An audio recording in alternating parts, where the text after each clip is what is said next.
আসসালামু আলাইকুম প্রিয় দর্শক, ঢাকা শহরে প্রায় ৪০০ বছরের এক অলৌকিক মসজিদ, যা কিনা জিনের তৈরি সেই মসজিদ।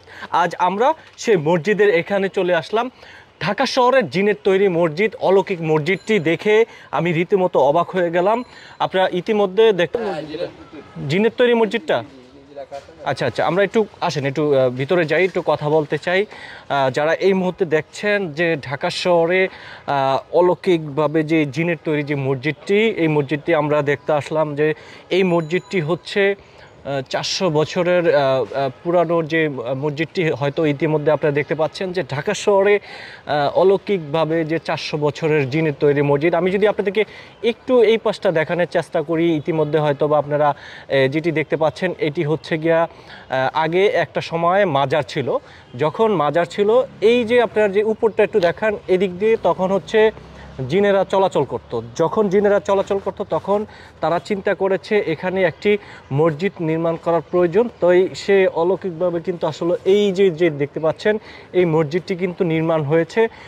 প্রায় ৪০০ বছরের পুরানো ঢাকা শহরে এমন একটা মসজিদ, এখন পর্যন্ত এই মসজিদে কিন্তু নামাজ পড়া হয় ৫ ওয়াক্ত।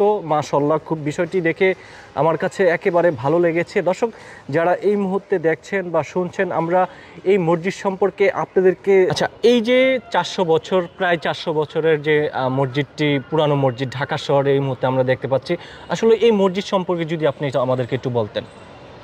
হজরত হাজি খাজা শাহবাজ রহমতুল্লাহ ইয়ামিন থেকে আসেন। আসার পরে টঙ্গী তুরাগঞ্জে তার বাসস্থান ছিলেন। এখানে সেই সময় এটা জঙ্গল ছিল, পা ছিল, টিলা ছিল, হ্যাঁ, বাঘ ভাল্লুকের ভয় ছিল। তখন হজরত হাজি খাজা শাহবাজ রহমতুল্লাহ ওই কাঁঠাল গাছের নিচে কোরআন তেলাওয়াত করতেন। তেলাওয়াত করতে করতে সেই সময় জিনটা উপর দিয়ে আসা যাওয়া করতেন। আসা যাওয়ার পরে জিনটা নেমে এসে তার মুরিদ হয়ে যান। মুরিদ হওয়ার পরে সে চিন্তা করছে, হজরত হাজি খাজা শাহবাজ রহমতুল্লাহ, আমি একটা মসজিদ বানাবো। জি, দেখতে পাচ্ছেন এটা জিনদারের মসজিদ তৈরি। পাশেই ওনার রওজা শরীফ আছেন। ওনার মৃত্যুর পরে ওইখানে তাকে দাফন দেওয়া হয়েছে জিনদারে। আচ্ছা, আপনি তার মানে যেটা বলতে চাচ্ছেন, যখন এখানে যে মাজারটি রয়েছে এই দিক দিয়ে, তখন কি এই উপর দিয়ে জিনেরা চলাচল করতো। তার কোরআন তেলাওয়াতের জি তেলাওয়াত করতেন। তাদেরকে ভালো লাগার পরে তারা নিচে এসে তার মুরিদ হয়ে যান। আচ্ছা, এই মসজিদটি কি একদিনে অলৌকিকভাবে হয়েছে? না, এটা একদিনে হয়নি। আমাদের বাপ চাচারা, আমাদের খানদানা বলে নাই, এটা আস্তে ধীরে এই মসজিদটা নির্মাণ করেছেন। আচ্ছা, আরসিদের মসজিদটি নির্মাণ করেছে আপনারা তো তখনকার দেখেন নাই, বা এই মসজিদে আসলে কি এখন বর্তমানে নামাজ পড়া হচ্ছে, বা কখনো কি জিনের কোনো আক্রমণ রয়েছে, বা এরকম কোনো কেউ ভয় পায়, এরকম বিষয় কিছু জানেন? এখানে পুরান টাউন নিউটাউনের অধিকাংশই লোক আসেন, আইসা দরবার শরীফ জিয়ারত করেন, মসজিদে নামাজ পড়েন। তাদেরকে যদি কোনো বদ আসর করে, এখানে আসলে ইনশাল্লাহ বদ আসর চলে যায়। এছাড়া এখানে আমরা অন্যান্য যে মাজারগুলা যে একটা অনুষ্ঠান হয়ে থাকে, এখানে কোনো ধরনের অনুষ্ঠান বা এরকম কিছু হয় কি? এখানে একবারে বাৎসরিক ওরস মাহফিল হয়। এই 15ই প্রতি বছরে? জি জি, 15ই মাঘ।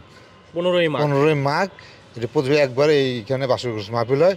দুপুরবেলা কোরআন তেলাওয়াত করে নামাজ পড়ে, নামাজের পরে তবরক বিতরণ করে শেষ করা দেওয়া হয়। আপনার একটু পরিচয়টা দিবেন, বা আপনি এখানের কি হন, বা আপনার নামটা? আমার নাম মোহাম্মদ রাশেদ হোসেন স্বপন। রাশেদ হোসেন স্বপন। আপনি এখানে এই যে মসজিদে কি দায়িত্বে আছেন? আমি এখানে মুয়াজ্জিমের দায়িত্বে আছি। মুয়াজ্জিমের দায়িত্বে আছেন না? দর্শক, যারা এই মুহূর্তে যারা যেখান থেকে ভিডিওটি দেখছেন, সম্পূর্ণ ভিডিওটি দেখলে কমেন্ট করে আপনারা শেয়ার করে দিবেন, অন্যকে দেখার সুযোগ করে দিবেন যে ঢাকা শহরে এমন একটা মসজিদ, এখন পর্যন্ত যে মসজিদে কিন্তু আসলে ৫ ওয়াক্ত নামাজ হয়। এই বিষয়টা দেখে আলহামদুলিল্লাহ খুবই ভালো লেগেছে।